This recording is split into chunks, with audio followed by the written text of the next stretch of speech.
A home humanoid robot called the Alpha 2 is being crowdfunded on Indiegogo. Before we talk about this product, let's take a look at the company's video. Good job, Joyce. Alpha 2 is smarter than your smartphone. Rise and shine. And he makes a great tutor. Alpha, what's the word for orange juice in Spanish? Jugo de naranja. The robot looks to be about foot and a half high. Sí, muy bien. It's white mostly with orange trimmings, and it's got flashing colored lights. Like an in-home nurse. It seems to have the run of the house, walking around, interacting with people.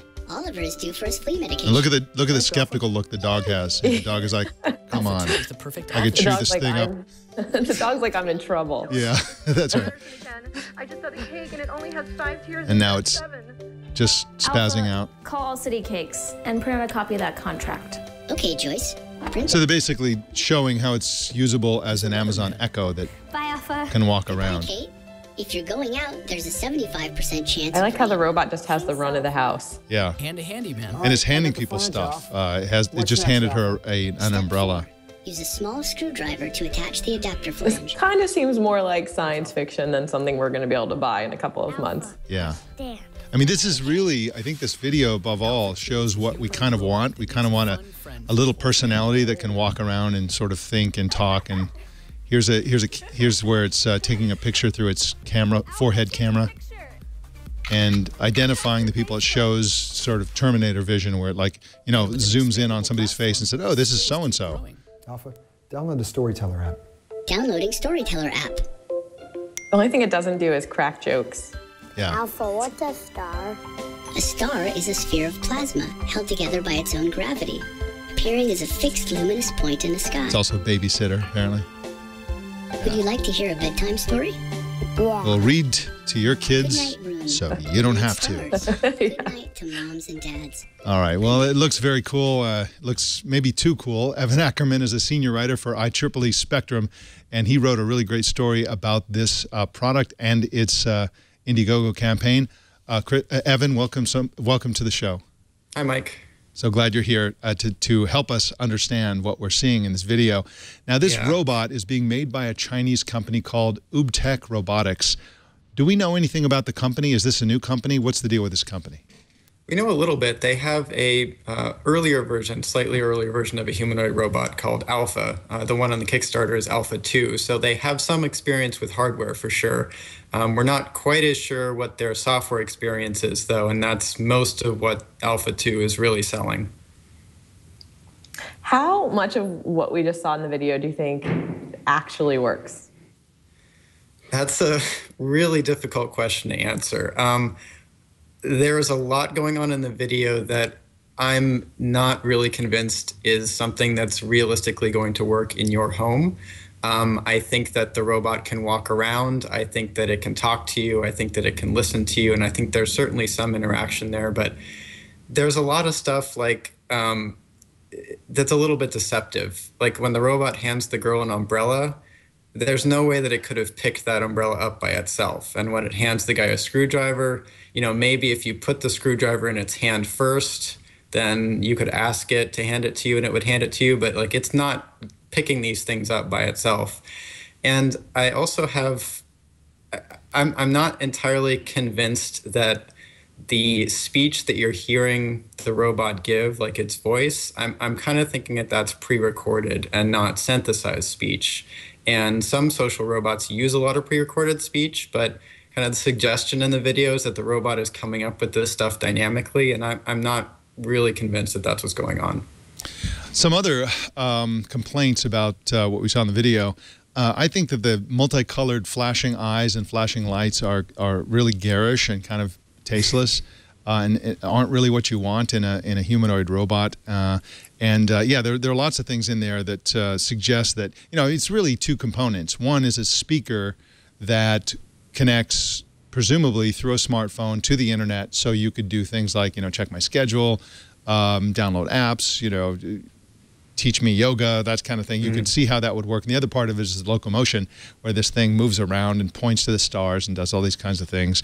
And yeah, it seems unlikely that this sort of thing is going to work. However, I do believe that there is a potential market for this kind of robot. I remember years ago, Sony had the Sony Aibo robot dog, super popular in Japan, kind of popular among geeks in the US, and they in my opinion, shouldn't have discontinued it, because they should have kept developing it, because Sony has lost its reputation for doing really cool things, and that was a really cool thing that Sony had an exclusive on. Do you see other companies coming along, assuming that this company is not going to give us the robot we want or the robot we deserve? Do you think other companies are going to come along and give us a really cool, functional humanoid robot that does stuff that kind of thrill us, that we can engage with conversationally? Is anybody working on something like that, do you think? People are working on social robots. There's a Jibo, which you've probably heard of. That's a non-mobile social robot that's being worked on by a professor who's been studying social robotics at MIT for decades.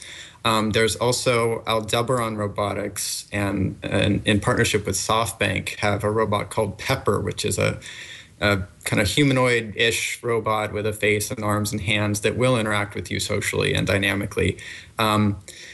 Both of those companies have a lot of experience with robotics, and there is certainly a desire for robots like these, but getting robots that can convincingly interact with humans in a way that's not creepy is very, very difficult. So this is a thing that we want, but it's going to take a lot of work for us to get there. And in the short term, you know, it's sort of like Siri on your iPhone. Right, it kind of works some of the time, and you know, when it does, you can almost convince yourself that there's like an artificial intelligence in there somewhere. But a lot of the time, it just doesn't get things quite right, and that's really what the state of social robotics is right now. Evan, when do you think you're going to actually be able to meet this robot and try it out and see how close it is to how it's portrayed in the video? Well, I'm hoping that it'll be in the next month or two, but it really depends on where the company is internally, because Indiegogo is selling people on what this company thinks that they can eventually produce. Now, they say that they're going to be shipping in February of next year, I think, which is really, really quick. And so, you know, with CES coming up, if they wait more than, you know, even just like 3 or 4 weeks to show people what this robot can really do, not in a promotional video, then, you know, we're going to start worrying about whether they'll be able to deliver on what they've promised. One of the interesting things about the year 2015 is it's a year when there are a lot of companies who are essentially either open sourcing or making available to the public via APIs artificial intelligence of all kinds of, you know, all kinds of different types of artificial intelligence. And it seems to me that the way to go on a home robot is to make sure that the hardware, the locomotion, the physical capabilities of the robot are amazing, to make sure that it has lots of processing power, which is going to make it not inexpensive, and then to have it constantly be getting its intelligence not from the computer inside of itself, but on, you know, in the cloud, basically. And what I've noticed with the Amazon Echo, which I absolutely love because it's a physical object in the home rather than an app or something running on a phone, is that it's constantly being improved, and you know, the pace at which the Amazon Echo gets better and smarter and more capable is really incredible. And they don't make a big deal out of it. It just simply gets better. The hardware, because of the Amazon Echo's limited feature set, it's essentially a microphone and speaker with an antenna, some electronics connected to the cloud. It never needs to be upgraded. I imagine it'll be just as good in terms of the hardware in 10 years as it is now. But meanwhile, in 10 years, the cloud-based artificial intelligence should be able to split the atom or something. And so that's the kind of robot, I think that's the sweet spot for a robot. And I think that some, like, for example, Pepper, that is a cloud-based intelligence, isn't it? Isn't that how it works? Yeah, and it's the tricky thing is that you really need to have like a critical mass of both hardware and software and people who want to take advantage of both in order to like focus the resources you need to make cloud-based robotics or cloud-based anything practical. So companies like Apple and Amazon, where, you know, they can sell tens or hundreds of thousands of these things, then you can sustain that. But for a small robotics company, it's a lot more difficult to really get that infrastructure up and running. And apps have had the same problem, right? Like you buy things like a phone based on what apps it has, but nobody's going to develop apps unless a bunch of people have bought the phones already. So in some sense, it may need some really big company to say, okay, this is what we want to do. We want to do social robotics and we want to do it. And Skype just died again. One thing that really struck me, Mike, when we were watching that video where you have this, what appears to be like an intelligent robot that is observing what is going on and reacting to people. One of the things that Evan mentioned in his write-up is that the robot is intended for security, home monitoring purposes. So then I just think about this robot that is moving through your home, that is looking for crime to happen. And I'm very curious how that will fall out in the end, whether a robot that sees something illegal happen in your home will be expected to report that to authorities. Even if it's not an intruder, it's like you doing something illegal in your own home. Or maybe firing darts at the intruder. Something like that would be awesome. Or flamethrower or something like that. That would be great. No, it wouldn't. That would not be great.